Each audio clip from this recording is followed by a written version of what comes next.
എന്റെ പ്രിയപ്പെട്ട ചങ്കുകൾക്ക് എന്റെ പുതിയൊരു വീഡിയോയിലോട്ട് സ്വാഗതം. ഇന്ന് നമുക്കൊരു മസാലക്കറി വെക്കാം. ചപ്പാത്തിക്കും ചോറിനും പൂരിക്കും പൊറോട്ടയ്ക്കും ഒക്കെ പറ്റിയൊരു കറിയാണ് ഞാൻ ഇന്ന് തയ്യാറാക്കാൻ പോകുന്നത്. അതിനായിട്ട് ഞാനൊരു നോൺ സ്റ്റിക്ക് പാൻ അടുപ്പത്ത് വെച്ചിട്ടുണ്ട്. അല്പം എണ്ണ ഒഴിച്ചു.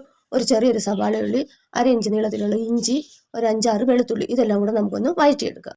ഏകദേശം നന്നായി ചൂടായി കഴിയുമ്പോഴത്തേക്കും നമുക്ക് അതിനകത്തോട്ട് ഗരം മസാലകൾ ഇട്ട് കൊടുക്കാം. പട്ട, ഗ്രാമ്പു, ഏലക്ക, പെരുംജീരകം. അത് നന്നായി ഒന്ന് ചൂടായി കഴിയുമ്പോഴത്തേക്കും ഞാനിപ്പോൾ ഇട്ട് കൊടുത്തത് ഒരു പാതി തക്കാളിയാണ്.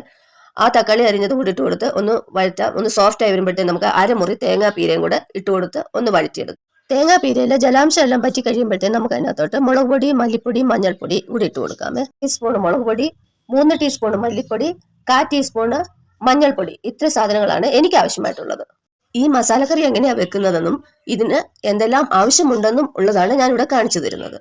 ഇതിനി അരച്ചെടുത്ത് നമുക്ക് സൈഡിലോട്ടൊന്ന് മാറ്റി വെക്കാം. ഉപ്പും എരിവും പുളിയും ഒക്കെ നമ്മൾ എടുക്കുന്ന സാധനത്തിനനുസരിച്ചും നമ്മുടെ വീട്ടുകാരുടെ ടേസ്റ്റിനനുസരിച്ചും കൂടുകയും കുറയുകയും ഒക്കെ ചെയ്യും. അതനുസരിച്ച് ചെയ്യുക.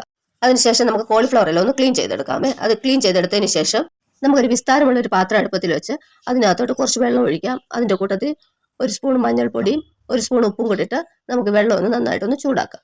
ചൂടാക്കി കഴിയുമ്പോഴത്തേന് നമ്മൾ ഈ അരിഞ്ഞു വെച്ചിരിക്കുന്ന കോളിഫ്ലവർ ആ വെള്ളത്തിനകത്തോട്ട് ഇട്ട് ഇളക്കുക. ഇതിനകത്ത് പുഴുക്കളൊക്കെ ഉണ്ടെങ്കിൽ പോകാനും വേണ്ടിയാണ് നമ്മളിങ്ങനെ ചെയ്യുന്നത്. ഇനി അത് നന്നായിട്ട് ചൂടായതിനു ശേഷം നമുക്കെടുത്ത് സ്റ്റവിൽ നിന്ന് മാറ്റി താഴെ എടുത്ത് വെക്കാം. ഇനി അത് അവിടെ ഇരുന്ന് തണുക്കട്ടെ. ഇതെല്ലാം നന്നായിട്ട് തണുത്ത് വന്നിട്ടുണ്ടെങ്കിൽ നമുക്ക് നന്നായിട്ട് കഴുകി വാരിയെടുക്കാം. പിന്നെയും 2-3 വെള്ളത്തിനകത്ത് നന്നായിട്ട് ഒന്നുകൂടെ കഴുകിയെടുത്ത് നമുക്ക് മാറ്റി വെക്കാമേ.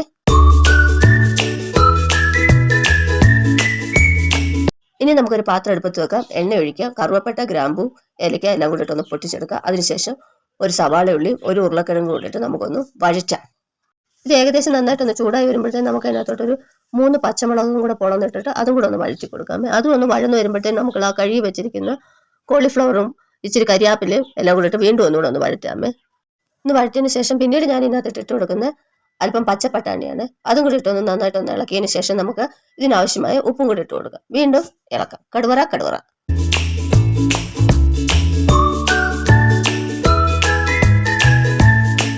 അതിനുശേഷം നമുക്കിത് അടച്ചു വെക്കാം.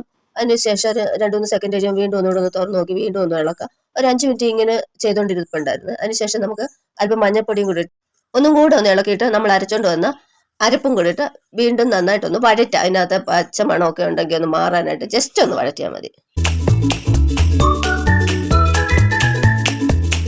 ഇനി നമുക്ക് ചാറിന് ആവശ്യമായ വെള്ളം ഒഴിച്ചു കൊടുക്കാം. അതിനുശേഷം നമുക്ക് ഉപ്പ് നോക്കാം. ആവശ്യമെങ്കിൽ ഉപ്പിട്ട് കൊടുക്കാം. വീണ്ടും നമുക്ക് ഒന്നുകൂടെ ഒന്ന് ഇളക്കി നമുക്ക് അടച്ചു വെച്ച് നല്ല തീയിൽ ഒരു 5 മിനിറ്റ് തിളക്കട്ടെ. 5 മിനിറ്റ് ശേഷം നമുക്ക് തുറന്നു നോക്കി ഒന്നുകൂടെ ഇളക്കിയിട്ട് നമുക്ക് തീ കുറച്ചിട്ടിട്ട് വീണ്ടും ഒരു 5 മിനിറ്റ് വേവിച്ചെടുക്കാമേ. 5 മിനിറ്റിന് ശേഷം കണ്ടോ നമ്മുടെ കറിയുടെ ചാറൊക്കെ കുറുകി കഷ്ണമൊക്കെ വെന്ത് നല്ല സെറ്റായി വന്നിട്ടുണ്ട്. സൂപ്പർ ടേസ്റ്റായി വന്നിട്ടുണ്ട്.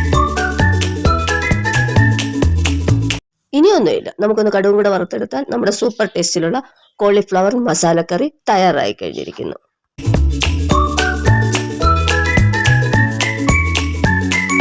അപ്പോൾ ചപ്പാത്തിക്കും ചോറിനും ഒക്കെ പറ്റിയൊരു സൂപ്പർ ഒരു കറിയാണ്. തയ്യാറാക്കി നോക്കി അഭിപ്രായങ്ങളൊക്കെ പറയണം.